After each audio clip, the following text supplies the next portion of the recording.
नमस्कार. तर मी अलका चितळे ह्या चॅनलमध्ये अगदी तुमचे सर्वांचे मनपूर्वक स्वागत करते.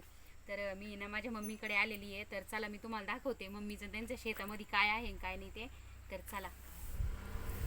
तर इथं आहे ना लिंबूचं झाड आहे. आपण लिंब तोडू अगोदर, कारण मी पण बऱ्याच दिवसानंतर आले ना. तर मी दिवाळीत आले होते बघा, दिवाळीमध्ये मी व्हिडिओ टाकलेला होता एक. तर लिंब वगैरे तोडताना पण आता दाखवते मी कसे लिंब वगैरे किती आले. उन्हाळा दिवस असल्यामुळे ना पाणी वगैरे कमी पडतं, तर एवढे लिंब वगैरे येत नाही. पण माझ्या वडिलांनी पाणी दिलेलं आहे बघा. इथं बोरिंग आहे आपली, दाखव का तनु ती बोरिंग आपली. कारण तिकडं पाठीमागं तलाव आहे, पण त्या तलावाला तर तलावाचं पाणी ना ते यांना काही जास्त एवढं त्याचा उगम नाही होत, कारण त्या साईडला पाणी जास्त असतं ना. त्या साईडला जास्त तलाव असल्यामुळं त्या साईडला पाझरा असतो त्याचा, ह्या साईडला थोडा कमी असतो.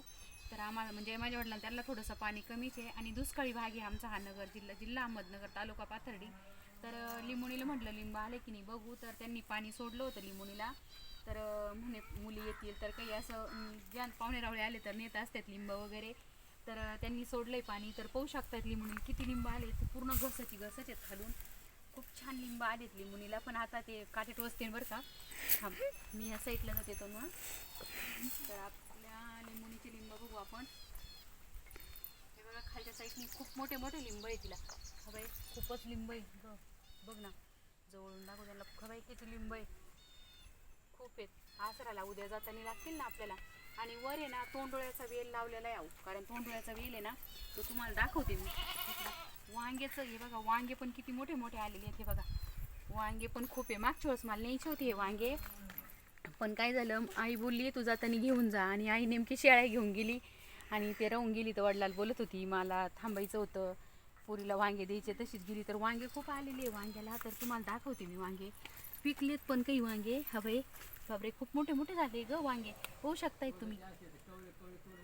नाही आप्पा जाताना घेऊन जाईन ना, जाताना नाही ना आता उद्या. हा नाही जाताना घेऊन जाईन. तर हे पाहू शकता तिथं. तर हे पाहू शकतात इथं वांग्याला पाणी इथं जरा जास्त पडतं ना, तर खूप वांग डफळ आहे. आणि कोणाला माहित नाही का आंबाड्याची भाजी तुम्हाला दाखवते.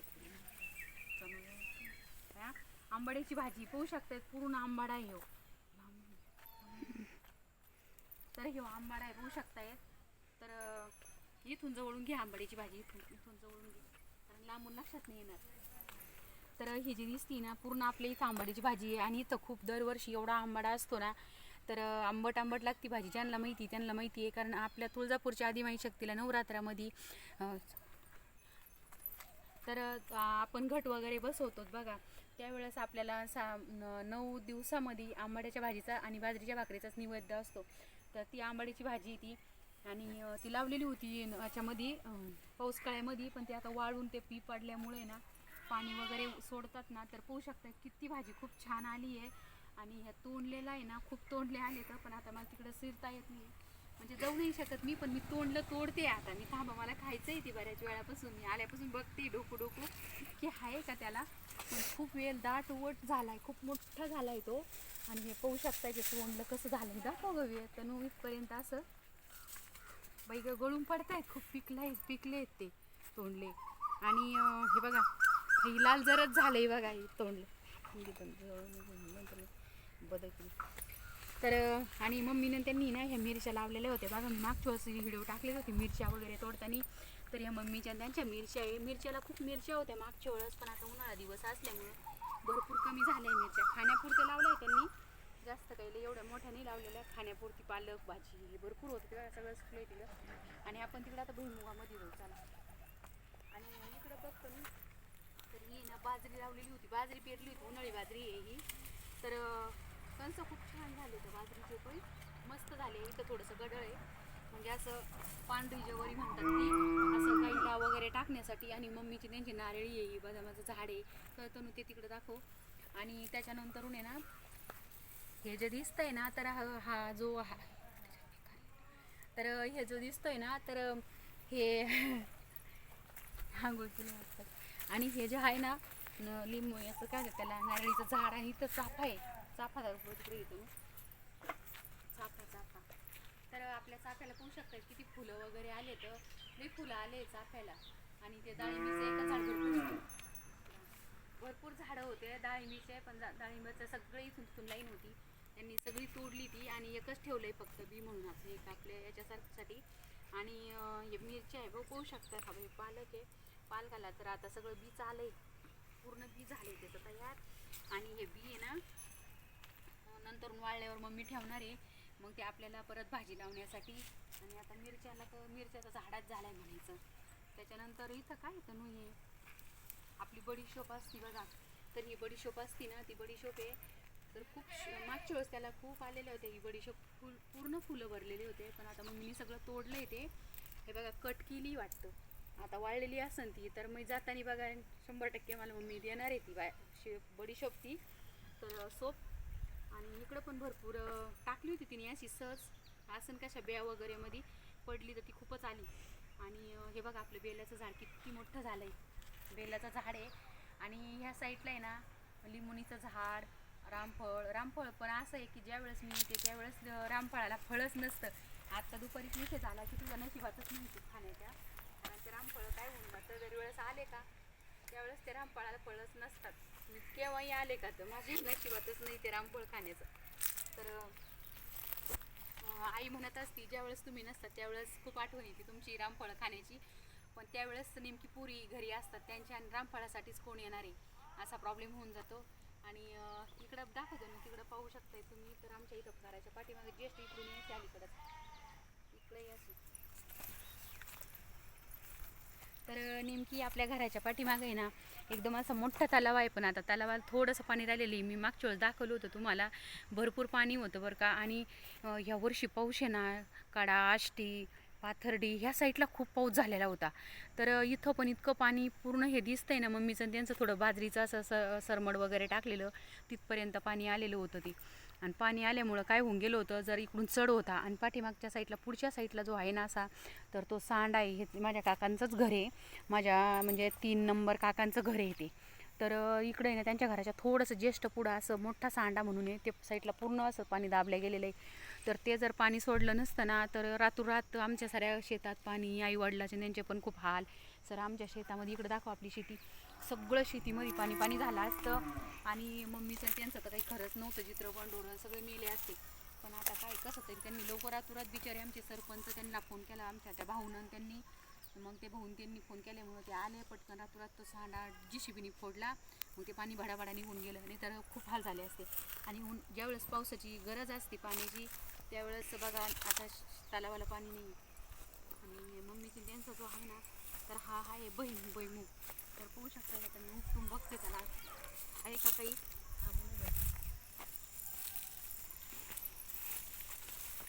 तर शेंगा खूप छान झाल्या आहे बघताय तुम्ही, तर खूप छान शेंगा आल्या आहे. आता एवढा भुईमुग काढायचा आहे कारण पाणी एवढं पुरत नाही ना त्याच्यामुळं. आणि शेवग्याला तर शेंगाच नाही आहे डायरेक्ट, म्हणजे शेंगा खूप आल्या पण प्रॉब्लेम असा झाला आहे त्याला की शेंगा आहे ना पूर्ण निब्बर झालेल्या आहे शेंगा. इतका शेवगा खूप छान येतो शेवगा, म्हणजे किती जाड शेंग झाली ना तरी पण ती एकदम छान लागते खायला. निब्बर नाही निघत जास्त कमी असते.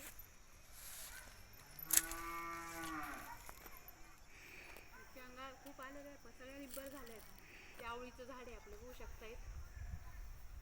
ते लक्ष्मीचं मंदिर आहे, माझे आजोबा होते ना, तर माझ्या आजोबाच्या हातचं आहे ते. आणि बेलाचं झाड बघू शकतायत किती छान आलं. इकडून दाखवू का आपला होतं नू काय म्हणतात त्याला, चाफा, चाफ्याला खूप फुलं आले पांढरे शुभ्र. आणि भुईमुग काढायचं काम आता बहीण ते काढणार येतं, माझी मम्मीन ते. तर मी बैल बोलले होते की मला येऊपर्यंत भुईमुग नको काढू कारण मला वाल्या शेंगा खायच्या आहे. तर माझ्या मम्मी म्हणे आता जाऊ दे बाई म्हणे, तू येशील तेव्हाच काढू, कारण पुरी लांब असतात तर त्यांना वाल्या शेंगा नाही भेटत मुलांना वगैरे खायला. आपल्या घरी भेटत नाही असं नाही, शेती म्हणजे विकत सगळ्या गोष्टी भेटतात आपल्याला. पण प्रॉब्लेम असा असतो की आपली घरच्या शेतातली शेंग खाणं आणि विकत घेऊन खाणं याच्यात भरपूर आसमान फरक असतो.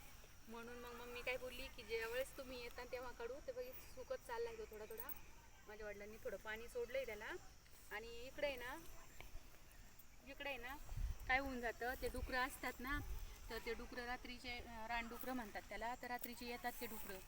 तर एकदा जर त्यांनी उकरायला चालू केलं ना तर ते काही ऐकत नाही, तर मग ना त्याला मला फटाके वगैरे वाजले ना तेव्हा मग ते काय करतात, रात्रीचे पळून जातात. मी तर सगळ्या ते शेंगाच खाते उकरून उकरून उकरून. तर पाहू शकता येतं आता हे काढणार येतं. मी आता आली का, आजच आली आहे. तर मम्मी ते म्हणले तुला शेंगा उपटून आणा, भाजून खा. तर आता मी उद्या, आज माझ्या मागं काही होती थोडीशी, आल्यास म्हणलं थोडासा आराम करू. तुम्हाला तर माहितीच आहे, माहेरामध्ये आल्यावर ऑटोमॅटिक हातपाय असे गळून जातात मुलीचे. कोणतीही मुलगी आली तर माहेरात थोडा कंटाळाच येतो ना. मग मी म्हटलं मम्मीला नंतर करू. तर मग आई बोलली ठीक आहे, तुला कंटाळा आला तर नंतर आणा म्हणे, तुम्हाला जेव्हा वेळ भेटेल तेव्हा, जेव्हा तुझा कंटाळा जाईल तेव्हा. मग आता मी परत तिकडून प्रवासाने आलो बहिणीच्या घरून, अहिल्यानगरवरून. मग आता आले मस्त, थोडी फ्रेश झाली, आंघोळ वगैरे झाली. आणि म्हणते चला आता थोडंसं इथं थोडा फेरफटका मारून घेऊ. पुढं काय भाजी वगैरे असेल तर, मी दरवेळेस येते ना तेव्हा पुढं काही शेतामध्ये पुढं काही नाही पहिलं बघत असते. तर कोणी कोणी काय म्हणतं, आली का पोरींचं फक्त ध्येय नेण्यासाठीच असतं आणि काय असतं असं. त्याच्यामुळं मग म्हटलं चला आता बघू काय. तर तिथं कांद्याची पात दिसती हिरवी हिरवी, तर पाहू शकता थोडी लावलेली मम्मीने त्यांनी खाण्यासाठी. तर म्हणलं चला जाताना घेऊन जाऊ कांद्याची पात, पण मला खूप छान दिसली आहे. आणि जे शेतात असतं ना आपलं हक्काच्या वडिलांच्या वावरामध्ये, त्यावेळेस ना तुम्हाला म्हणजे आलं ना तर आपल्याला एकदम हक्काची वस्तू असते. त्यावेळेस आपण वडिलाच्या तिथून हक्काने पिशाची वस्तू भरून घेऊन जातो. आणि आई वडील असे असतात प्रेमाने. आई लेकीला किती दिलं तरी पण त्यांचं पण मन शांत नसतं की आपल्या लेकीला कितीक द्यावं कितीक नाही. असं आई वडिलांच्या मनाला वाटत असन की आपल्या लेकरासाठी काय करीत नाहीत आई वडील, मुलीसाठी काही पण असो. आई वडील ते म्हणजे शेती विकायची वेळ आली तरी विकतात का मुलीच्या सुखासाठी. कारण आईवडिलाचं फक्त मुलगी सुखाशी आपली राहावं असं आईवडिलांचे विचार. आणि आईवडील आपल्या स्वतःच्या मुलीचा हाच करत असतात. तर माझे आईवडील बिचारे गरीबच आहेत, पण आमच्यासाठी ना खूप काही गोष्टी करतात ते, की कोणती गोष्ट आपल्या मुली येते आणि त्या मुलीसाठी असं करू तसं करू. म्हणून म्हणजे असं म्हटलं चला तुमच्याशी पण माझ्या काही गोष्टी पर्सनली आहेत तर शेअर करू. तर मग 2-3 शब्द मी तुम्हाला माझ्या आईवडिलांबद्दल बोलले.